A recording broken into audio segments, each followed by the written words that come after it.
isa sa mga lugar na hanggang ngayon walang tubig, katulad ng Sitio Calibasan sa Toledo City sa Cebu. Kaya naman ang 75 anyos na si Lola Matilde nahihirapan. Sa gitna ng matarik na bahaging ito ng bundok sa Sitio Calibasan, Toledo City sa Cebu, may isang nagtetrek na lola. Matindi ang kapit niya sa mga halaman.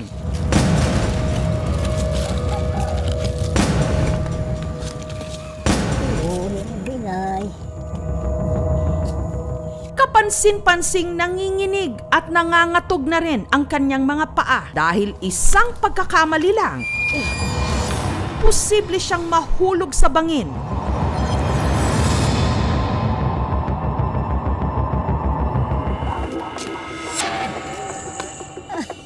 Layo pa.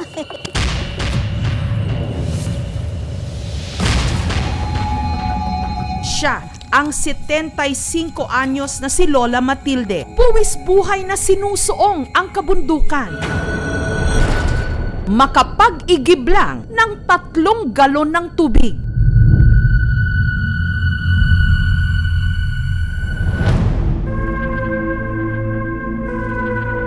Tanghali nitong Martes, ang mga banga at plastic container ni Lola Matilde, paubos na ang lamang tubig. Ang natirang halos isang tabo na lang, pinagkasya niya para pansaing at panluto ng kanyang pananghalian. Maglungag ko ka ng pangaon mo ha, mais. Para pa niya ito. Ubuad. Oo, may lahi makabot.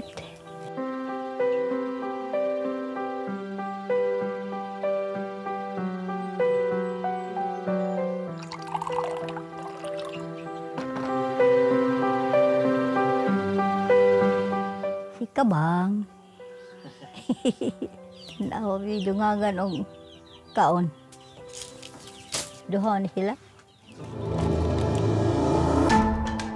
Kinakailangan ng umakyat ng bundok muli ni Lola para mag-igib, kasama ang mga aso niyang sina Kabang at Diana.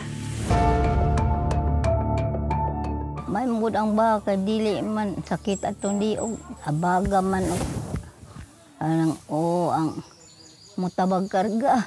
Maoray ko niya, naguba na gani ning ako ang baanan. Musakit basta hinay ka bukat. Ako lang isang kuhaon, pauso na ko, musakit ang liog. Udangan na sa, mawa na sakit, ha? Balik na po sa uong kao. Oo, hinay. Hinay. Akat. Yo! Sige na ko, ayaw ha. Ayaw bugno. Sige. Kala ko. Para hindi madulas, nagyapak siya. Kung masukamod sa daan, hindi ko pukling atong tampi dihaan ng agianan. Gunit yung maayaw kay dagon ko sa kong karga. Mga galon. Naligid yung ko, tinuod ya, nabalito ko. May manggani, kinasangit ng ko sa kahoy. Tamad. Pero dahil walang baong tubig si Lola Matilde, maya-maya, siya'y nahilo.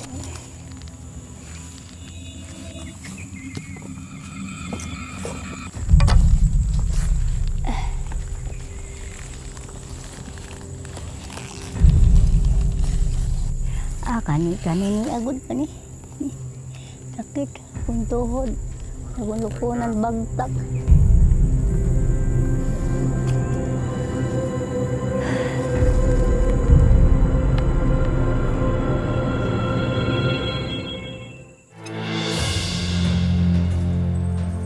At makalipas ang isang oras, narating na ni Lola ang tinatawag nilang tabayng dako. Pero ang tubig dito, panghugas at panlaba lang daw.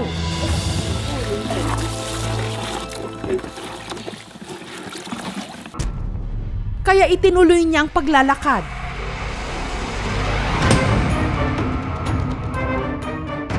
Makalipas ang 15 minuto, narating na ni Lola ang tabayng gamay o maliit na balon kung saan niya kinukuha ang maiinom niyang tubig.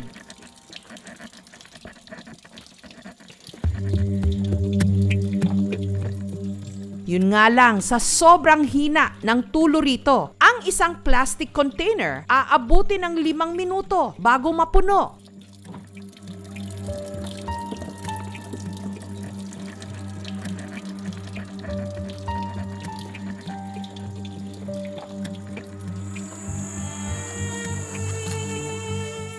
Kaya muli siyang umakyat ng bundok. Sa pagkakataong ito, makipot at mabato na ang dadaanan. Ang bangin nakakalula.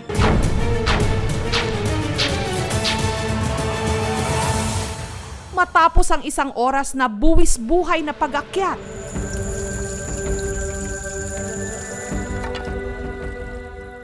sa ikatlo at kahuli-hulihang tubod o bukal, napawi na ang uhaw ni Lola. Saod sa aming tubig.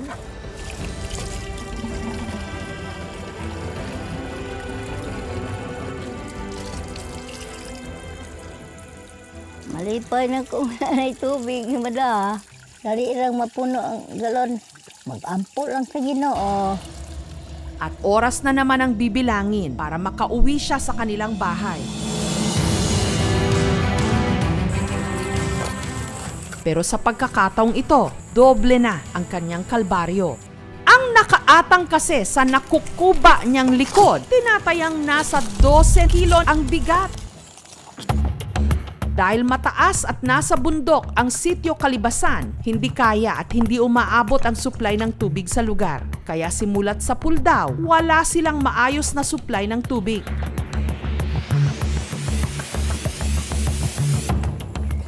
Pagdating sa bahay, ang naigib ni Lola na 2 plastic container ng tubig, inilaan para sa kanyang mga alaga. Laog sa baboy, di ginuton kay atupon sa ero ang hinugas. Ang natirang 1 plastic container, pagkakasyahin niya para sa kanyang sarili. Inumon, hilungag. Nanginyuton ang tubig. Uy, imbis mayabo, hinugas na. May taga-igib naman daw ang sityo, si Alexander, na 35 pesos kada galon ang singil. Kaya namluoy sa ko nila. Kinanglan po sila tubig ba? Akong tabangan po na ko sila po. Pati sang kapuya, kay manakit ko na yung buko-buko.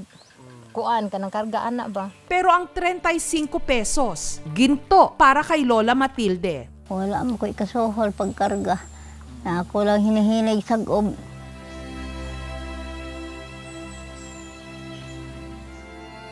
Mag-isa na lang kasi sa buhay si Lola, tumandang dalaga at pumanaw na ang kanyang pamilya. Kaya mga aso na lang ang kasama niya sa buhay. Pilangga. Uban-uban man ako binuos. Ay, tirulde. Ang paghihirap ni Lola Matilde, nasaksihan ni Teacher Jenny Fe. Wala na siya kailangang kaliwat na yung nabili na eh. Alam ko po yung hirap din niya. Kasi po matanda na po siya. Mabigat po yung parati yung dala niya. Tapos wala pong tumutulong sa kanya. Yung nilalakaran po niya, konting apak lang na mahuhulog na si nanay. Tapos kung wala siyang kasama, sino naman po yung tutulong sa kanya.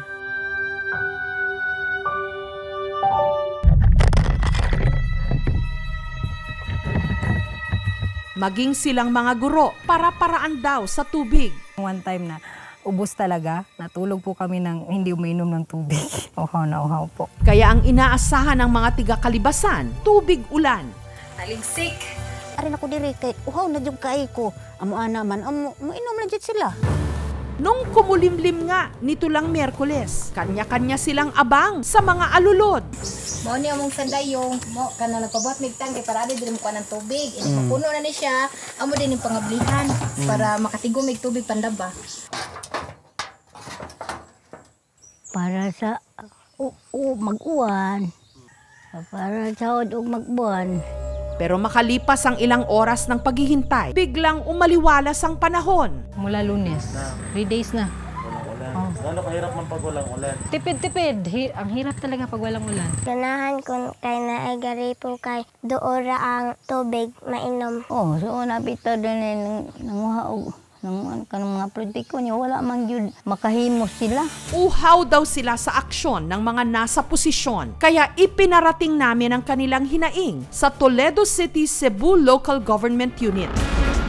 At nito lang Huwebes, nagsagawa ng site inspection sa sitio ang mga kawani ng DPWH. Gagamit ito potable water at saka mayroong ugat ng tubig na pwede nating permanente makukuha. Kailangan natin ng kuryente. Mula dito, kailangan natin i-booster pump papunta ng reservoir, yung stages. Pagdating doon, gagamit na ulit tayo ng booster pump. Ito talagang delikado kasi sa terrain niya. Pero may paraan pa rin. Kailangan lang ma-improve yung daanan. Pag mayroon lang budget, mga 5 to 10 million. So within the year, matatapos rin naman to eh. Pwede rin silang magpadala ng request doon sa provincial government, sa NAPSI, sa Office of the President. May offer lang naman namin is technical. We will conduct the detailed engineering plans. Pertinent works are already in place. So Farm to Market Road, the Captain Claudio constituents, with the roads realized, our water trucks will soon be able to distribute waters to far-flung areas.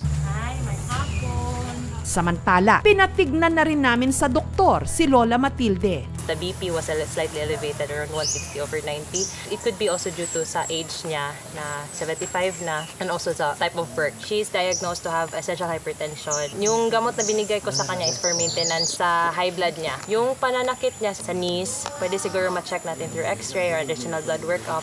Nagbigay sila ng food packs at vitamins. Binigyan din po ng aming programa si Lola Matilde ng pinansyal na tulong. Daghang salamat. Dako ko salamat ninyo og sa Ginoo. Na gitagaan ko ninyo kinabang.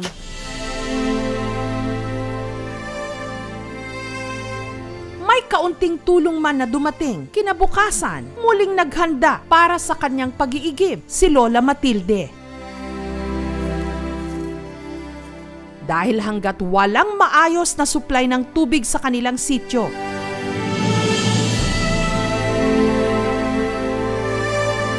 ang kanyang araw-araw na sitwasyon mananatiling ganito.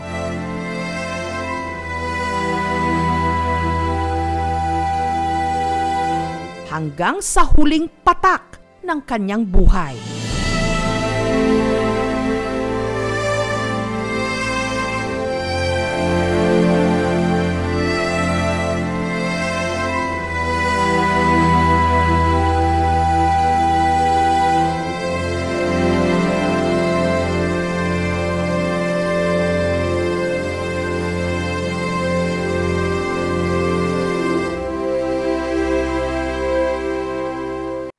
Thank you for watching mga kapuso. Kung nagustuhan niyo po ang videong ito, subscribe na sa GMA Public Affairs YouTube channel and don't forget to hit the bell button for our latest updates.